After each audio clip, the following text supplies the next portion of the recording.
Alright, just a quick tutorial on installing this inner seal and this outer O-ring on these fuel filters. When you go to put this one in, seat it down in there. Take a little bit of silicone lube, put it on the inside, because this is going to go right over top of this, so you want to make sure it seats properly. For the outer O-ring, make sure that you take it, get it squared up on there, use your finger to just gently press it down in the groove. And then if you want to lubricate this one too, you can use a little bit of diesel fuel or the same silicone lube. Make sure that the O-ring's seated properly though, because if it shifts from side to side, when you go to install it, it can leak. So get it seated nice and properly. Okay, so just to show you that it can misalign, when you don't have it on there, when you don't have it seated, and you go to install it. See, this is what happens when you don't seat it properly.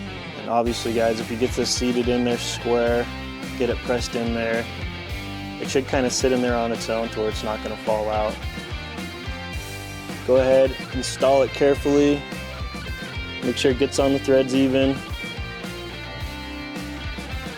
Once it starts to get snug, just give it a few more good hand tight turns and you should be good to go.